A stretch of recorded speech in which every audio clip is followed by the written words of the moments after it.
Tennessee spring football, it is over. The orange and white game has come and gone, but there were several prospects who were in-house who take in that orange and white game, making a repeat appearance back on Rocky Top, five-star offensive tackle David Sanders, Austin Price. What do you know the latest on how that visit went with David Sanders, and then another pivotal offensive tackle such as Jalen Matthews? Visit went as well as it could. Again, I will continue to reiterate, Tennessee has done as well as they could possibly do with David Sanders, as we said here on April 16th. Like, this is a situation where I'm not going to say Tennessee's the leader, but I don't think Tennessee necessarily trails a bunch of schools either. Like, I think that, they're right there at the top for him. Family very comfortable with Glenn Ellerbe, very comfortable with Josh Heupel. They love the family atmosphere. They spent a lot of time around Trey Smith this weekend at the orange and white game.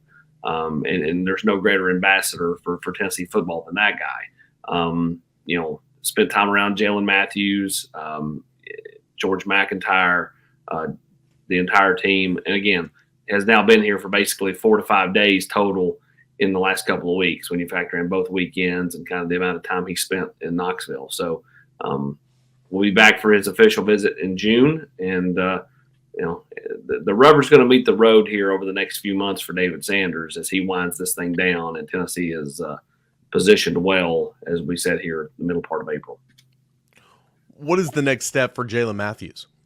I don't see him taking any more visits. Would expect him to probably, come to some type of decision, about, late May, early June. Going to officially visit Tennessee in June. Miami, Georgia, Tennessee, all in the mix there.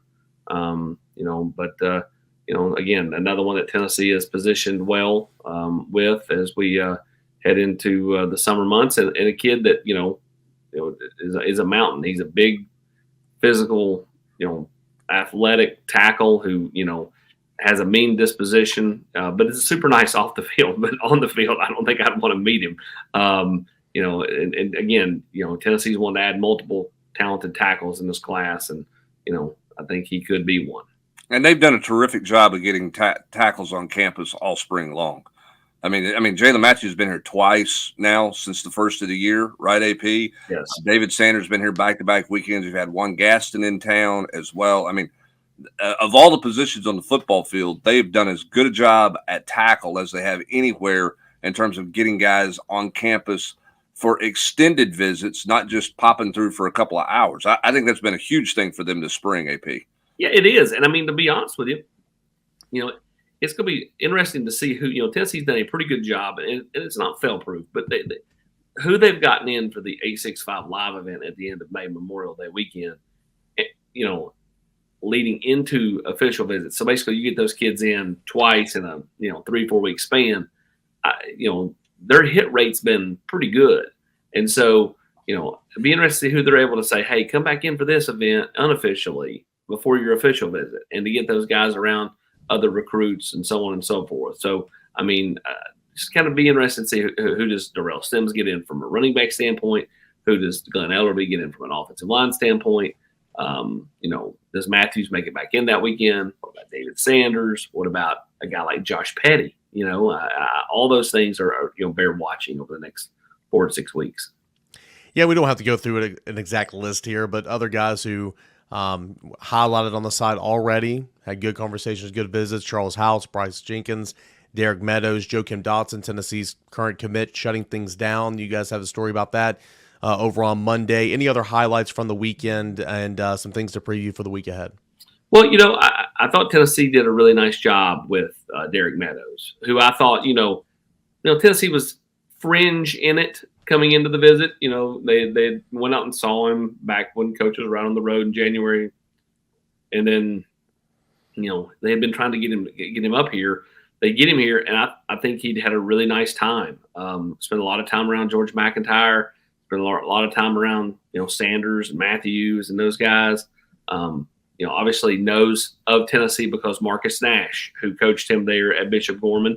He knows of Tennessee because Cedric Tillman, who, again, played there at Bishop Gorman. So, you're competing against Georgia, Alabama, those type teams. Those are the teams to watch for, a kid that legit is about 6'6", because he's a little taller than George McIntyre.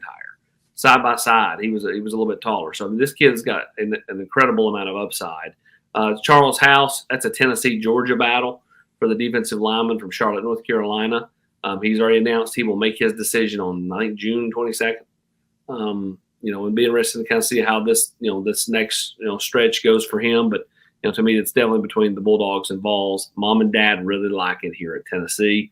And then the last one was, Bryce Donovan Jenkins. And, again, he's not taking a ton of visits. And so it'll be interesting to see kind of where he's at in the process, because it feels like it's still very early for him because, again, he's not went many places. So, what happens with the big kid from just outside of Washington, D.C., and he looked as good as any kid that was on campus over the weekend. Big defense. 6'4", 324. Is that accurate, AP? It's pretty close. And again, it's a well put together weight. Like, I thought he has toned him. And maybe when he was here in late January, he was just wearing big clothes. But it looks like he has toned up a lot the last couple of months. And he said he had. Now, again, he just said, but he looked like he was in much better shape than when he was here at the end of January. I think by definition, he's wearing big clothes whenever he leaves the house. Well, true, but he just looked. He was in a T-shirt Saturday. I know. I understand. Looked really impressive. Well, that's interesting because those things matter, right? There have been recruits before that didn't look really. You didn't think a whole lot about. Then all of a sudden they show up in a Schmedium T-shirt and all of a sudden the coach is like, man, that guy looks good. He's well put together. He looks a lot better. He looks a lot bigger than what he did. I mean, all those things are kind of unique. Again, Jenkins, though, to me is another great example of what this recruiting office has done a good job of, and the coaches have done a good job of. I mean, he's in Washington, D.C. You got him here twice since the bowl game, going through the orange and white game, and you're probably going to get him back in June again. I mean, that's 3 visits in 5 months. That's where you got to be.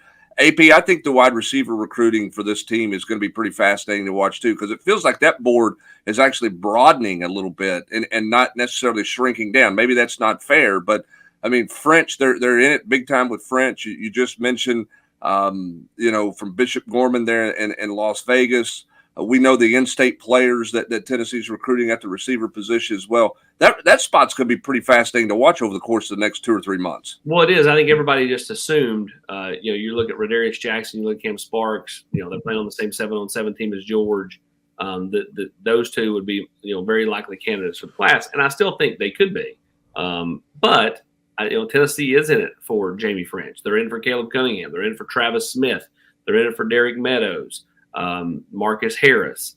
You can go right down the line, and let's not forget about Thomas Blackshear out of the same high school as Jake Merklinger, who Tennessee is deep in it with as well. And in fact, I would say Tennessee, I won't say is the team to beat, but again, if he picked Tennessee tomorrow, I wouldn't blink an eye.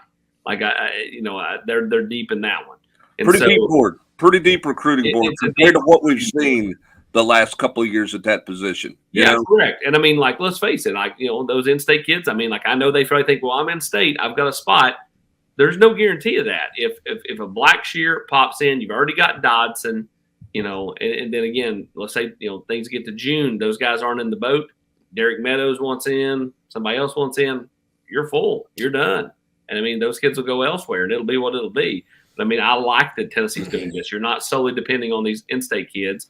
You're going to go out and you're going to recruit some really high-end guys. Blackshear, again, is someone who is a top 300 player with On3, continues to rise up the boards for several.